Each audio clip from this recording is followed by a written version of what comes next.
Hello नमस्कार, welcome, स्वागत है आप सभी का खान ग्लोबल स्टडीज पर।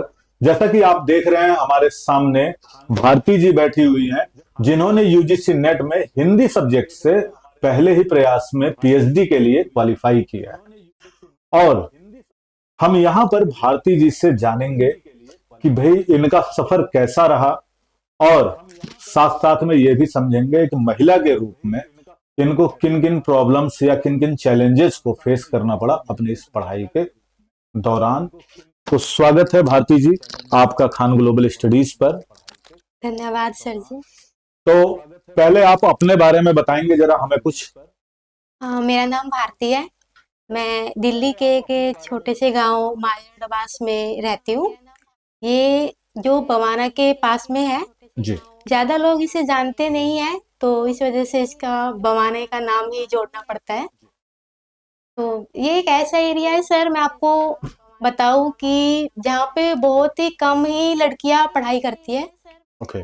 ज़्यादा नहीं, मतलब पढ़ाया भी नहीं जाता है, और लड़कियां खुद भी इतनी ज़्यादा एक्टिव नहीं है पढ़ाई को लेके। लेकिन ये है कि जो पेरेंट्स खुद एजुकेटेड है, जो समझते हैं पढ़ाई की वैल्यू, वो अपने बच्चों को आगे बढ़ाते हैं। और जो नहीं है, वो तो आज भी वही रिवाज है कि लड़की पैदा करो, बड़ा करो, 18 साल का करो और फिर शादी कर दो। तो ये चीज़ मुझे बहुत देखने को मिलती है हमारे गांव में। लेकिन ये कि मेरी खुशकिस्मती है कि मुझे ऐसे मतलब परिवार मिला है कि जिन्होंने मुझे हमेशा मतलब सपोर्ट किया है, हमेशा मेरे साथ में रहे हैं। मुझे बोलते हैं कि भाई तुझे पढ़ना है, तू बता क्या करना है, हम लोग हैं। एक तरीके से हमारे गांव, रिश्तेदार, परिवार जो भी है, जी। सबके सामने मेरी फैमिली ही है कि वो खड़ी है कि हाँ, उनका, वो कहते हैं ना सिर की नकारात्मकता हर जगह से आती है। जी जी जी। तो मेरा जो आगे है वो मेरी फैमिली ही खड़ी हुई है कि हाँ, बच्ची तक कुछ ना पहुंचे। तो वो पूरे सपोर्ट में रहते हैं, और उनका सपोर्ट ही है कि आज मैं यहाँ पे आपके साथ हूँ। ओके। जी। तो जैसा कि हम लोगों को ये पता चल चुका है कि भारती जी ने पहले ही प्रयास में पीएचडी किया है।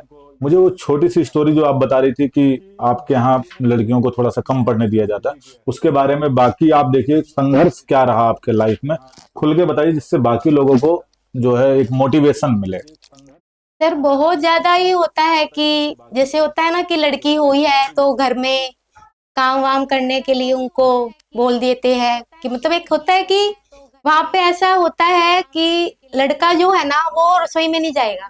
ओके। वो जाएगा ही नहीं, उसका कोई मतलब है ही नहीं कि वो चला जाए, नहीं जाएगा वो। हाँ, लड़की है, चाहे वो छोटी से छोटी क्यों ना हो, चाहे वो 5 साल की लड़की हो, चाहे वो 20 साल की लड़की हो, चाहे वो 30 साल की हो, रसोई में जाएगी तो सिर्फ लड़की ही जाएगी। अगर किसी लड़के को 1 गिलास पानी चाहिए है तो वो अपनी 5 साल या 7 साल की बहन को बोलेगा कि मेरे लिए पानी लेके आओ, तब मैं पानी पीऊंगा। तो वो लड़की अपनी जाएगी रसोई में, पानी लेके आएगी, तो वो उसे पानी पिएगा, तब वो जेंट्स जो कहते हैं ना कि पुरुष, तो तब वो पानी पिएगा, वरना वो खुद उठ के नहीं कर सकता है। तो वहाँ थोड़ा ऐसा माहौल अभी फिलहाल है, अभी भी है, लेकिन काफी सुधार पहले से भी काफी आया है। धीरे धीरे सुधार हो ही रहा है समाज में, और हाँ हो जी। सकता है आप जैसे व्यक्तित्व सामने निकलेंगे तो बाकी लोग भी इससे मोटिवेट होंगे। भारती जी, आपकी पढ़ाई में केजीएस का क्या रोल रहा? सर केजेस का रोल मेरी पढ़ाई में बहुत बड़ा रहा है, काफी अच्छा रहा है, काफी महत्वपूर्ण रहा है। दरअसल केजेस में एक फायदा यही हो जाता है हम बच्चों को कि जो हमारा ट्रेवलिंग टाइम है, जी। क्योंकि मैं अपने गांव की बताऊं तो वहाँ पे आसपास में है नहीं जी कुछ भी इतनी अच्छी संस्था। जी। तो काफी लंबा ट्रैवल नहीं करना पड़ता हमें, आप लोग ऑनलाइन क्लासेस दे देते हो तो उसमें काफी समय बचता है हमारा। जितना टाइम हम बच्चे ट्रैवलिंग में लगाते हैं, उतने में हम उस एक चीज को, एक क्लास को 2 बार रिवीजन कर पाते हैं। ओके। तो सर ये तो आप लोगों का बड़प्पन है कि आप लोग इतने अच्छे प्राइस में भी और इतने अच्छे मतलब क्वालिटी में भी, मैं कहूँगी बहुत अच्छा ही हमें पढ़ाते हो, जिससे शायद रिजल्ट तो आपके सामने ही है। हाँ, केजीएस का तो एक सपना है ही कि भाई कम पैसों में अच्छी गुणवत्ता एजुकेशन मिले, ये तो एक सपना है ही है। आगे आप क्या करना चाहते हैं? सर आगे मैं पीएचडी ही करना चाहूंगी, ओके और साथ साथ में यही है कि मैं अपनी जेआरएफ की तैयारी भी अपनी रख के चल रही हूँ। ओके। और अभी तक सर वही है कि जब तक मेरा जेआरएफ नहीं होता तब तक तो मैं आपको नहीं छोड़ने वाली हूँ, तब तो तक तो मैं आपको ही परेशान करती रहूंगी। कोई बात नहीं। और अगर हम ये पूछें कि बहुत सारे बच्चों के मन में ये प्रश्न रहता है, बहुत सारे बच्चे क्लास में भी पूछते हैं, जी और खासकर उन बच्चों से जरूर पूछना चाहते हैं जो लोग सक्सेस हो चुके हैं, कि आपने पढ़ाई को कितना समय दिया, मतलब कितने टाइम आपने पढ़ाई की। सर, पढ़ाई तो देखो वही कहते हैं कि पढ़ाई का तो कोई समय नहीं होता। हर पल और हर एक सेकंड इंसान कुछ ना कहीं से सीखता ही है। जी तो एक ये रहता है, मेरा क्या था सर, मैं क्लासेज लेती थी आपकी, जी। तो उस दौरान मेरी बीच में थोड़ी तबीयत खराब हो गई थी। ओके। तो मौसम ऐसे ही था, कभी सर्दी कभी गर्मी होती थी, तो जी तबीयत खराब हो गई थी। तो मेरा सर मैंने एक रूटीन बना रखा था, जैसे मोबाइल होता है सर जी जी। सबसे ज्यादा हम्म। कि डिस्ट्रैक्शन वही देता है हम्म। कि फेसबुक हो गए, इंस्टा हो गए, और भी बहुत अरे सारे सोशल मीडिया चली जी। हुई है। हम्म। और अभी तो यूट्यूब भी पीछे नहीं है, जो हम्म। उसमें भी शॉर्ट्स आते हैं। हम्म। तो वो भी एक बार शुरू हो गए 2-3 घंटे कहाँ गए पता नहीं लगता। ओके। तो वे चीजें होती थी, स्टार्टिंग में मेरे साथ भी हुई थी। हम्म। मैं भी इन चीजों में बहुत ही घिरी हुई थी। हम्म। लेकिन जब मैंने आपका बैच ज्वाइन किया, उसके बाद ये वो बैच ही मैंने संकल्प लेके ज्वाइन किया कि भाई यहाँ जो टाइम मैंने एक दिन दे दिया ना, हम्म। अगले दिन उससे चाहे मुझे 1 मिनट ज्यादा देना हो, पर मैं ज्यादा दूंगी। उसके अलावा चाहे मैं अपना सोशल मीडिया यूज कर रही हूँ या कुछ भी कर रही हूँ, हम्म। वो ठीक है, लेकिन सबसे पहले मैं अपना टाइम पूरा करूंगी, उससे ज्यादा टाइम मैं दूंगी। मैंने लिटरली सर, मैंने जैसे स्टार्टिंग की 5 घंटे से, हम्म। बिल्कुल मेरा स्टार्टिंग था। सुन लेना सभी एक लोग। दिन में हम्म। मैंने 5 घंटे दिए, अगले दिन सेम 5 घंटे और 2 मिनट हुए थे। तो जी। मैंने खत्म किया। मैंने कहा ठीक है, मतलब शांति मिलती थी कि अगले हाँ, दिन 2 मिनट आपने एक्स्ट्रा 2 मिनट पढ़ाया मैंने एक्स्ट्रा ही किया। और था। ऐसे ऐसे करके कभी 5 मिनट, अगले से अगले दिन हुआ 5 मिनट, 5 घंटे 5 मिनट, ओके। ऐसे ऐसे ऐसे ऐसे करके सर, जब ये मेरा एग्जाम में को 1 हफ्ता रह गया था, हम्म। वो दिन था सर, उस दिन मैं ना पूरे 12 घंटे पढ़ी थी। अब बीच में आप एक स्क्रीन शॉट भी तो हाँ, दिखा रहे मैं थे। आपको स्क्रीनशॉट दिखाती हूँ। मैंने लिटरली, अब मैंने वो सारे रखे हुए थे अपने पास कि हाँ भाई सर को मैं दिखाऊंगी, आपके लिए ही मैंने रखे हुए थे कि भाई मेरे को ऐसी, देखो सर। बिल्कुल। यहाँ पर आप दिख रहा है कि आपने जी जो लगभग 5 घंटे और मिलाकर के 44 मिनट इधर, 5.5 घंटे इधर, तो 6-7 घंटे ये, फिर 12 घंटे आपने टोटल पढ़ाई की। सर, ये स्टार्टिंग से लेके सारे हैं मेरे, मैंने इस बार इकट्ठे कर रखे थे सारे कि हाँ मैं आपको दिखाऊंगी। चलिए, सफलता होने पर ये सारी चीजें बहुत अच्छी लगती हैं हम लोगों को। तो अगर आप टाइमली तैयारी कर रहे हैं तो वो आप लोगों के लिए बहुत बेस्ट हो सकता है। समय का ध्यान रखें। लेकिन एक पॉजिटिव पॉइंट मुझे इनके में लगा कि इन्होंने जो पढ़ाई आज की, अगले दिन उससे ज्यादा 1 मिनट दिया, उससे कम नहीं दिया है। जी सर। तो अन्य स्टूडेंट के लिए आप क्या सलाह देना चाहेंगे।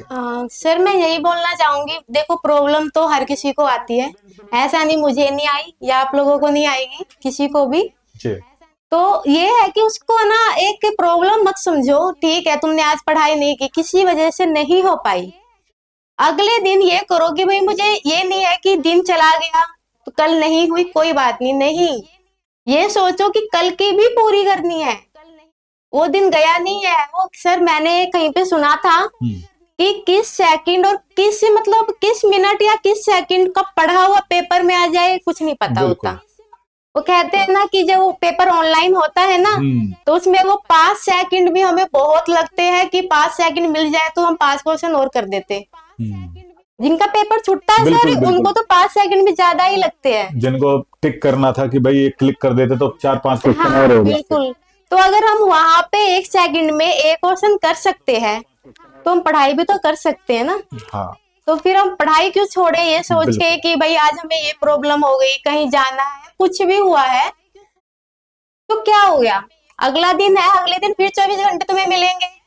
2-3 घंटे 5-6 घंटे पिछले दिन के पूरे करो, और 5-6 घंटे अगले दिन के पूरे करो।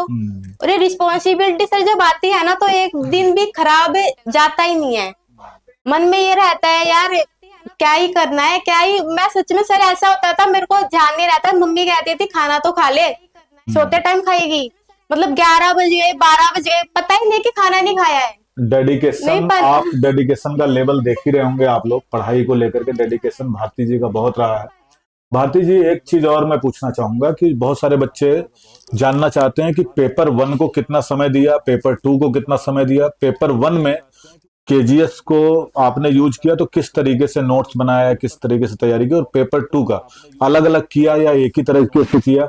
पेपर 1 में जो है कौन कौन से टीचर रहे जो आप लोगों को पढ़ाया, कितना योगदान रहा, थोड़ा सा बच्चों को डिटेल में बताएंगे तो ज्यादा बेस्ट होगा। क्योंकि पेपर, जैसे आप हिंदी के तो मैं तो सामने बैठा ही हूँ, लेकिन बाकी टीचरों के बारे में भी आपका क्या रिव्यू रहा, एकदम फेयर रिव्यू दीजिएगा और जरूर बताएं कि केजीएस का कितना योगदान रहा है इन सभी में। सर मुझे पेपर 1 का मतलब इतना ज्यादा पता नहीं था जी। कि कैसे करना है, तो मैंने इस वजह से आपका फाउंडेशन बैच लिया था ओके। कि उसमें मेरा पेपर 1 और पेपर 2 दोनों इंक्लूड हो जाएंगे। तो आपके बैच से कहते हैं ना कि एक डायरेक्शन मिल गई, मुझे सोचना नहीं पड़ा कि मैं कैसे तैयारी करूं। डेली क्लासेस का टाइम टेबल आता था जी। कि आज इतनी क्लासेस लाइव है, वो रात को ही आ जाता था अगले दिन का। हाँ। तो मैं रात को ही देखती थी कि आज ये क्लास मेरी इस टाइम है, और उस टाइम का मैं उससे 15 मिनट पहले का अपने फोन में अलार्म लगा लेती थी। ये बहुत ही बढ़िया है, आप लोग भी इसको अपना लीजिएगा, जो लोग पेड में है या जो आगे लेना चाहते हैं, तो ये 15 मिनट का अलार्म टाइम आपको रिमाइंडर के रूप में काम करेगा।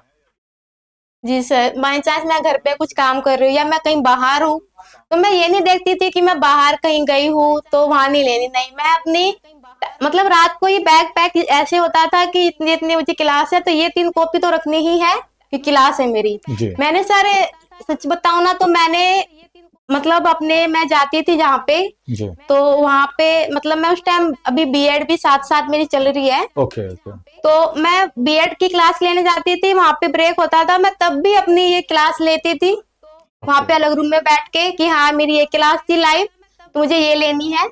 मैं कई बार बस में मैं ट्रैवल करती हूँ तो बस में मैं क्लास लेती थी, मैं मेट्रो में लेती थी, मैंने कभी कहीं मौका नहीं छोड़ा कि आज मेरी बैच की कोई क्लास रह गई हो। ओके।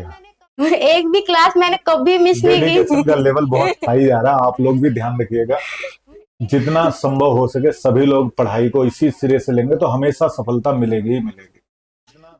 तो नोट्स कैसे बनाए आपने, जो अगर बच्चों को बताना चाहे जिससे उनसे काफी उनको भी मिल जाए, और नोट्स बना करके किस तरीके से आपने पढ़ाई की जिससे अन्य बच्चों को इसके बारे में जानकारी मिल जाए? सर मैंने जैसे पहले तो जैसे आप लोग हो सर पीडीएफ तो आप लोग प्रोवाइड कर देते हो हमें, जी जी। तो जब पहले तो मैं आप लोगों की क्लास ही देखती हूँ, और क्लास देखने के बाद एक बार वो पीडीएफ देखती हूँ सारी, और उसमें से बहुत शॉर्ट नोट्स बनाती हूँ, ओके। क्योंकि मैं याद तो पीडीएफ में से ही कर लेती थी, और क्लास ले ली तो वो तो उतना तो वो फिर साथ में समझ में पूरा आ जाता था। तो उसमें से भी जो मुझे लगता था कि ये चीज ऐसी है जो मुझे शायद बाद में याद ना रहे, तो मैं उसको एक नोटबुक में लिख लेती थी। फिर उसको जैसे मैं ट्रैवल कर रही हूँ कहीं भी बैठी हूँ तो रिवीजन कर लिया साथ साथ। एक छोटी सी मैंने नोटबुक बना रखी थी बिल्कुल, वो कहते हैं वो A5 साइज की आती है, बिल्कुल छोटी सी आती है कॉपी, समझ गया। वो वाली। ओके। तो वो ऐसी थी कि उसको कहीं भी ले जाओ, छोटी सी है, हाथ में ले गए एकदम। मैं कहीं भी जाती थी, कहीं भी मैं बैठ रही हूँ, घर पे भी हूँ, तब भी वो कॉपी हाथ में ही रहती थी कि हाँ मौका मिल रहा है, 2-3 मिनट ही मिल रहे हैं तो एक बार रिवीजन कर लेती हूँ, एक बार नजर मार लेती हूँ। और मैंने पेपर 1 के भी ऐसे ही किया था, सेम तैयारी की थी। बात की प्रैक्टिस सेट भी आप लोगों ने प्रोवाइड किए थे, जी। तो उनसे मैंने सारे प्रैक्टिस सेट वहां पे लगाए थे, और पेपर अच्छा, 2 के ये भी। जो पेपर 1 है पेपर 2 है, इन दोनों में जी मुझे ये जानना था कि क्या दोनों के नोट्स आप बता रहे हैं शॉर्ट्स नोट्स बनाए थे, दोनों के अलग अलग बनाए थे कि एक ही कॉपी आपने बना नहीं रखी थी? सर, अलग अलग बनाए थे मैंने सर। पेपर 1 की जो थे ना, यूनिट वाइज नोटबुक बनाई थी ओके। कि फर्स्ट यूनिट, ताकि मुझे पता रहे कि मैंने एक यूनिट का कितना सिलेबस कवर कर लिया। मैंने क्या किया हुआ था सर, जैसे एक मोटे वाला रजिस्टर लिया, उसमें 4 से 5 पार्ट होते हैं, 100 पेज के होते हैं, 500 पेज का आता है, हाँ, 500 पेज का तो होता वो 100 पेज एक यूनिट को दे दिया मैंने। तो जो जैसे एक रजिस्टर है तो उसमें 5 यूनिट मेरे को करनी है, तो मैंने क्या किया, बिल्कुल छोटे साइज में, जीरो कॉपी बोलते हैं उसको शायद, उसमें छोटे 5, छोटे में। हाँ 5 यूनिट का सिलेबस लिया और आगे चिपका दिया। ताकि वो मुझे पता रहे कि इस नोटबुक में ये यूनिट मेरी कवर है। हम्म। और मैं साथ साथ उसको मतलब अंडरलाइन भी करती रही, हाँ ये टॉपिक इसमें हो गया है, ये इसमें हो गया है, ये इसमें हो गया है। तो मुझे पता लगता रहा कि मेरा कितना सिलेबस बचा हुआ है और कितना मेरा कवर हो गया है। अच्छा, क्लास में जैसे बच्चे कहते थे सर ट्रिक ट्रिक वगैरह कैसे यूज किया, कैसे बनाया, खुद बनाया कुछ ट्रिक कैसे? तो सर सही बताओ ना, कुछ तो आप भी बता देते थे हम्म। और कुछ हमें हिंदी वाले बच्चे हैं तो पोयम वगैरह का शौक होता था, हम्म। तो मैं पोयम बनाती थी। हम्म। मतलब मतलब मुझे लग रहा है कि कुछ अभी एक पोयम आपसे सुननी पड़ेगी। अरे नहीं सर। तो मेरे को यही रहता था, जैसे एक होता है ना कि वो आगे के एक एक डिजिट हमने, एक एक शब्द हमने ले लिए जी। और उसी का जैसे किसी का नाम, मैं अपनी फ्रेंडों का नाम बना लेती थी कि हाँ इसमें ऐसे ऐसे हाँ। रचनाएं हैं हम्म। और इसमें एक नाम बना लिया मैंने। हम्म। तो मैं ऐसे ही करती थी।